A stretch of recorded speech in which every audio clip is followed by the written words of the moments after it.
Hello, everybody.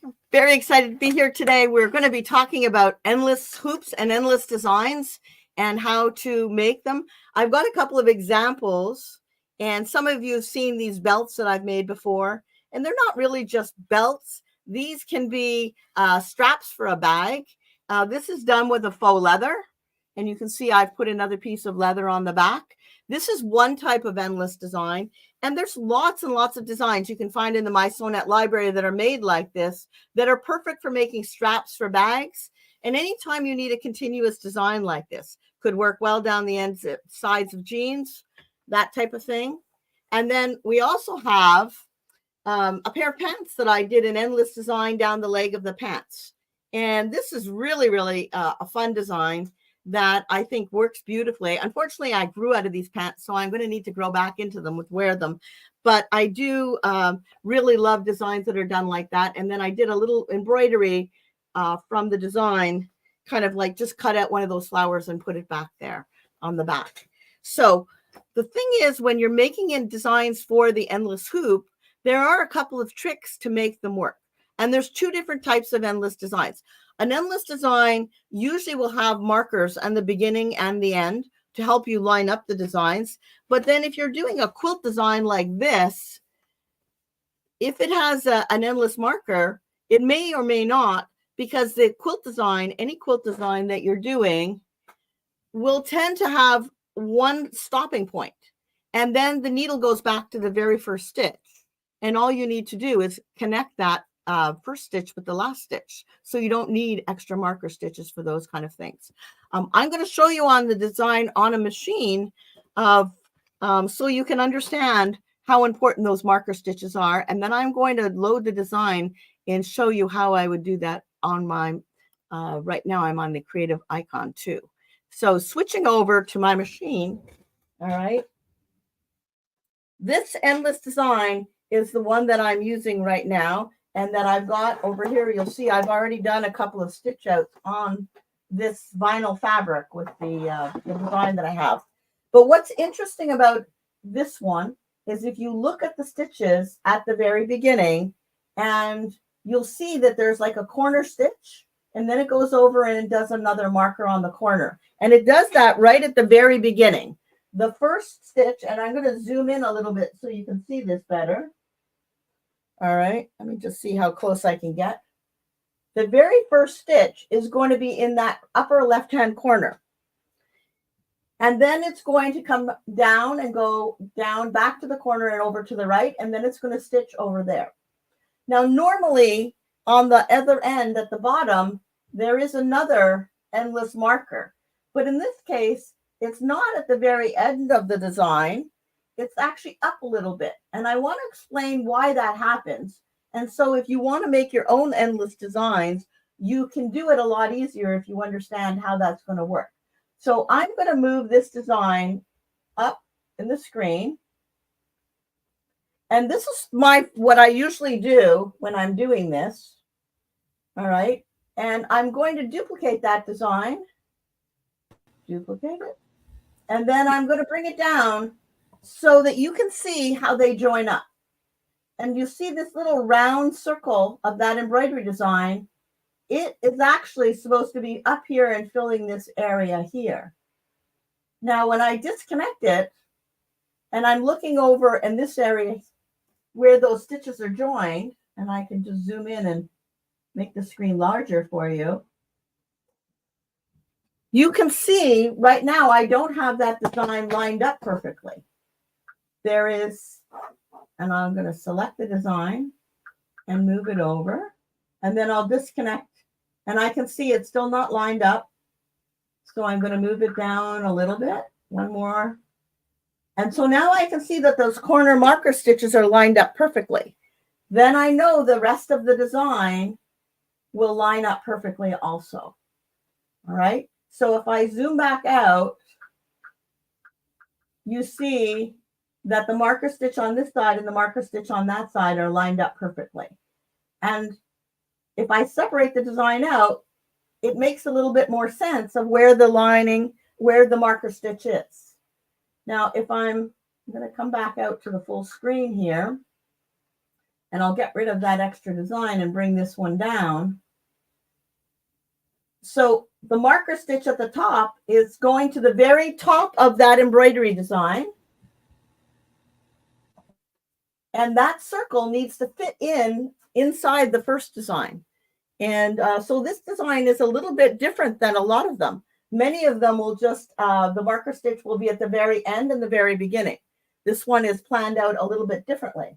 Now, when I go to embroider this design, I am working with, and I'm going to come back over to my camera for one moment. This is already set up, and you can see I've done 2 of these designs already. I'm using a sticky stabilizer, and I don't usually use a sticky stabilizer when I'm doing, when I'm working with an endless hoop. But in this case, when you're working with vinyl, if you're using a basting stitch on the vinyl, it will leave marks in holes into the vinyl or the leather. And so it's a really good tip when you're working with leather or vinyl to maybe consider using the sticky stabilizer, because now I don't need to baste it in the hoop to keep it in place. I am going to go back to the machine and show you how this lines up. But first, Meredith, is there any questions? Nothing's come through so far, but we've got lots of people watching and saying hello. Oh, well, hi, everybody. But so we're going to go back to the machine, and I'm actually going to move to the embroidery stitch out. And when you look at my design, you'll see that the very last corner stitches, see in the marker stitches right here and right there, they're waiting for me to line up the next design. And I have left those stitches. You'll see them in each of those places. And in the middle there, you'll see how they perfectly line up. And as long as you start in exactly the corner of that stitch, then your design will continue going. Now, the big advantage to something like this is it means that you can work really quickly, right? So it doesn't take me a month to do something like this. I could get a belt or straps for my purse stitched out in a morning or less. It's very, very quick using an endless hoop. Some people think that the metal hoop might be a better option for something like this. But when you're working with the metal hoop, the fabric is going over the top of it, and you don't always know that you're lining it up straight and easy. And the endless hoop has an added advantage, because when you put your fabric in the hoop, you'll notice that on this edge, my stabilizer is just lined up. There's a raised bar on this side. And so as long as I keep moving it and I leave the stabilizer butted up on this edge, then my fabric is going to keep going straight, and so will my design go straight. So it sets up really easy. Okay. So I'm coming back to my machine. I'm going to select the endless hoop and zoom out a little bit. All right. Let's zoom out one more time. Hey, Karen, I did have one question come in. Yes. It says, I have used endless designs, but because of density issues, it was slightly off. It was a standalone lace with water-soluble stabilizer. How can I compensate? That's a great question. I've got an example of a continuous lace design, and I'll show it to you in a minute. And let me come back to that in a second, but that's a really great question, because that is something you need to be concerned if you've got a very light wash-away stabilizer in there and no fabric. Okay, let me finish this thought, and I'm going to come back to it, all right? So right now, the very first thing I have to do is to select the right hoop. The design that's here is coming up in the 200 by 260 hoop. So I'm going to go to my hoop options, and I need to make sure that I select the endless hoop. So the Creative Grand Endless Hoop is the one that I'm using. So that needs to be selected. Otherwise, it won't let me move forward with my embroidery. So once I've selected that, I'm going to close down that window.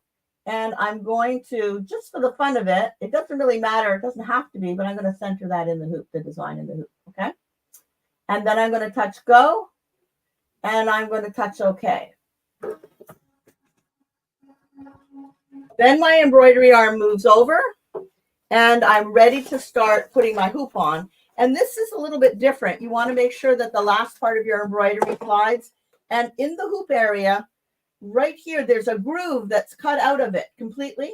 And that's the part that's meant to pass through for your foot and your ankle. And now you're going to slide it on just like a traditional hoop. All right. And I say that, hold on, let me get it started here. Oh, I realized something. Hold on a second here. There we go. Now that goes on perfectly. All right. And you would thread your machine. I'm going to leave the thread up here for now so it's kind of out of our way. And now, as I come in, I've got ghost mode on. I'm going to turn ghost mode on so you can see the whole design. And I'm also going to close that color window down. So right now, my needle is right in the center. Some designs will start up at that actual physical marker stitch. But in this case, the first stitch is down in the center of the hoop. And you can see the needle is down in the center of the hoop.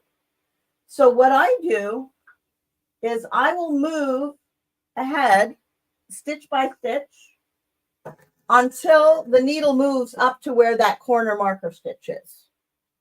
And let me see if I can bring this over here and get it a little bit closer and on point. All right. And I will zoom in one time so that you can see it a little better. All right, great. Now, my needle is where that corner is. And I'm opening up the hoop. And I don't have to do anything but pull this down so the needle goes into that corner. So I get it more or less in place. And then I turn the needle down so that it is locked in place in that intersection of that corner. And then I'm also looking over here to make sure that my stabilizer is lined up along this edge, because if I do that, then I know that that's going to keep me going straight. And then if I look down here where this lever is, I'm going to lock it in place.